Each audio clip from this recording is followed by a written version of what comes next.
الحمد للہ وحدہ والصلاة والسلام علی من لا نبی بعدہ اما بعد فاعوذ باللہ من الشیطان الرجیم بسم اللہ الرحمن الرحیم یمحو اللہ ما یشاء ویثبت وعنده الکتاب صدق اللہ العظیم۔ معزز سامعین، حضرت عمر بن خطاب رضی اللہ تعالی عنہ جب کعبے کا طواف کرتے تھے، بیت اللہ کا طواف کرتے تھے، تو آپ روتے ہوئے ایک دعا پڑھتے تھے۔ ابھی جو میں نے خطبے کے اندر قرآن کریم کی آیت تلاوت کی، اسی آیت کریمہ کی تحت، اسی آیت کریمہ کے ذیل میں امام بغوی رحمۃ اللہ علیہ نے اپنی تفسیر کے اندر اس روایت کو اور اس دعا کو نقل فرمایا ہے۔ وہ فرماتے ہیں کہ حضرت عمر بن خطاب رضی اللہ تعالی عنہ جب بیت اللہ کا طواف کرتے تھے تو روتے ہوئے ایک دعا پڑھتے تھے، ایک دعا مانگتے تھے اللہ سے۔ وہ دعا کیا ہے؟ اللہم ان کنت کتبتنی فی اہل السعادت فاثبتنی فیہا وان کنت کتبت علی الشقاوۃ فامحنی واثبتنی فی اہل السعادت والمغفرہ فانک تمحو ما تشاء وتثبت وعندک الکتاب۔ اس دعا کا مطلب کیا ہے؟ اس دعا کا خلاصہ میں آپ کی خدمت میں پیش کرتا ہوں۔ حضرت عمر بن خطاب رضی اللہ تعالیٰ عنہ اللہ تبارک و تعالیٰ کے سامنے یوں مانگتے ہیں، اے اللہ، اگر تو نے میرا نام نیک بختوں میں لکھا ہے، اہل سعادت میں لکھا ہے، تو وہاں پر باقی رکھنا، اور اگر تو نے میرا نام بدبختوں میں لکھا ہے، اور تو نے میرا نام اگر گنہگاروں میں لکھا ہے، اہل شقاوت میں لکھا ہے، تو وہاں سے میرا نام مٹا دینا، اور اہل سعادت، نیک بخت اور اہل مغفرت، جن کی گناہوں کو آپ معاف کر لیں گے، ان لوگوں کے اندر مجھے شامل کر لینا اور میرا نام ان لوگوں میں لکھ دینا۔ فَإِنَّكَ تَمْحُو مَا تَشَاءُ وَتُثْبِتُ، آپ جو چاہتے ہیں مٹاتے ہیں، جس چیز کو چاہتے ہیں اس کو آپ باقی رکھتے ہیں۔ یہ خلاصہ میں نے آپ کی خدمت کے اندر پیش کیا ہے۔ اس دعا کے اندر ہمیں ایک چیز سمجھ میں آتی ہے کہ خوش قسمت ہونا، نیک بخت ہونا، اہل سعادت میں سے ہونا، یہ اللہ تبارک و تعالیٰ کی طرف سے بہت بڑی نعمت ہے۔ اللہ تبارک و تعالیٰ اپنے دربار کی زیارت ان لوگوں کو کراتا ہے جو اہل سعادت ہوتے ہیں، نیک بخت لوگ ہوتے ہیں، خوش قسمت لوگ ہوتے ہیں۔ ان کو اللہ تبارک و تعالیٰ کعبے کے ارد گرد گھماتا ہے، اللہ تبارک و تعالیٰ ان کو حرمین کی حاضری دیتا ہے۔ اس کا معنی ہرگز یہ نہیں ہے کہ جن لوگوں کو زندگی میں کبھی بھی بیت اللہ کی زیارت نہیں ہوئی ہے، عمرہ کی سعادت نہیں ملی ہے، حج پہ نہیں گئے ہیں، تو وہ بدقسمت ہے، وہ برے لوگ ہیں، ایسی بات ہرگز نہیں ہے۔ چونکہ بہت سارے لوگ آپ کو مل جائیں گے، بہت سارے اہل اللہ آپ کو ملیں گے، اللہ والے ملیں گے، جو مقام اور مرتبہ اللہ کے دربار میں بہت بڑا رکھتے ہیں، لیکن ان کو حرمین کی کبھی حاضری نصیب نہیں ہوئی ہے۔ اس کی وجہ یہ ہوتی ہے کہ ان کے پاس اتنے پیسے نہیں ہوتے ہیں، وہ غریب ہوتے ہیں، مالدار نہیں ہوتے ہیں کہ وہ آنے جانے کا کرایہ اٹھا سکے اور ان کا خرچہ نکال سکے، ان کے پاس اتنے پیسے نہیں ہوتے ہیں۔ ہاں، لیکن کچھ بدبخت ایسے بھی ہوتے ہیں، کچھ بدقسمت ایسے بھی ہوتے ہیں جن کو اللہ تبارک و تعالیٰ اپنے دربار کے دروازے تک بلاتا ہے، اپنے دربار کے دروازے تک بلاتا ہے، لیکن اللہ تبارک و تعالیٰ ان کو پھر وہاں سے واپس کر دیتا ہے۔ آپ کہیں گے کہ ایسا بھی واقعہ کبھی ہو سکتا ہے کہ کسی بندے کو اللہ تبارک و تعالیٰ نے اپنے دربار کے اندر بلایا ہو اور اللہ تبارک و تعالیٰ نے اس کو وہاں سے واپس کر دیا ہو؟ میں اسی قسم کا ایک واقعہ آپ کی خدمت میں پیش کرتا ہوں۔ محبوب العلماء والصلحاء حضرت مولانا پیر ذوالفقار صاحب نقشبندی دامت برکاتہم نے اس واقعے کو نقل فرمایا ہے، بلکہ یہ واقعہ خود ان کے سامنے ہوا ہے۔ حضرت فرماتے ہیں کہ ایک باہر ملک کا ایک بندہ مجھے ملا اور اس نے خود اپنا واقعہ مجھے سنایا۔ وہ بندہ مجھے یوں کہتا ہے کہ حضرت، میں، میری اہلیہ اور میرا بیٹا، ہماری جو فیملی تھی، ایک مرتبہ ہم عمرے کے اوپر گئے۔ ہم نے اپنے بیٹے کو بھی ساتھ میں لے لیا کہ چلو آپ بھی عمرہ کرنے کے لیے، جوان بیٹا ہوگا۔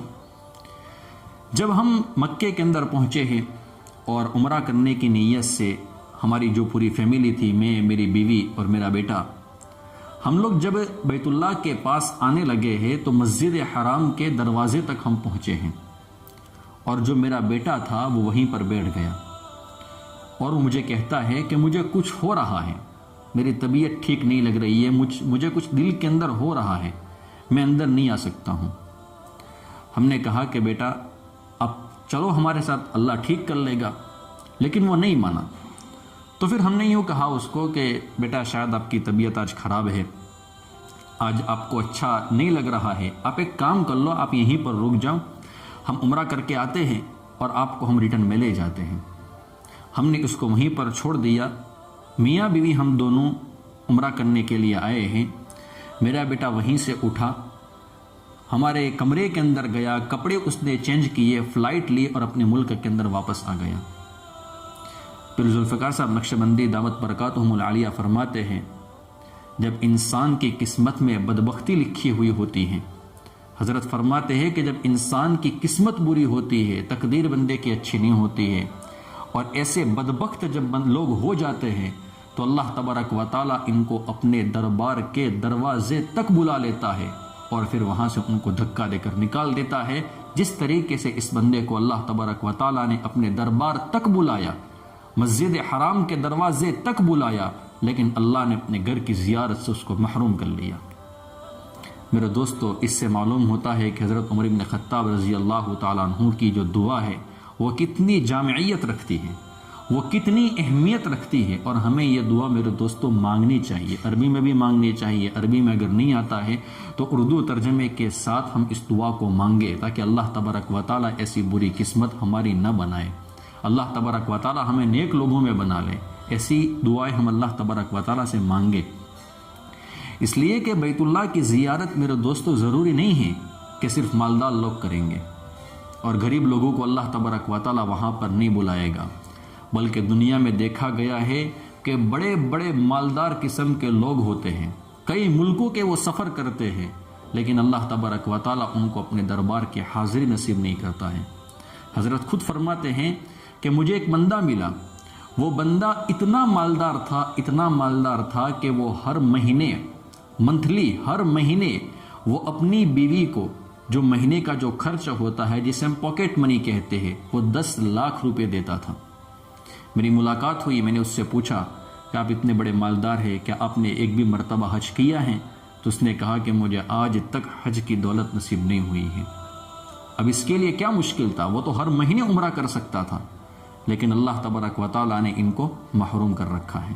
اس لیے میرے دوستو، حج کا جو تعلق ہے وہ اللہ تبارک و تعالیٰ ان لوگوں کو وہاں پر بلاتا ہے جو مانگتے ہیں اللہ تبارک و تعالیٰ سے اور ان کے دل کے اندر عشق ہوتا ہے۔ حضرت خود اپنا ایک تیسرا واقعہ بیان فرماتے ہیں کہ ایک انجینئر صاحب تھے، وہ ریٹائرڈ ہو گئے، تو ہم نے ان سے کہا کہ آپ نے بہت لمبی زندگی تک آپ نے جاب کر لی ہے، نوکری کر لی ہے، اب آپ کے اوپر حج فرض ہو گیا ہے، آپ مالدار ہیں، آپ حج کے اوپر چلے جاؤ۔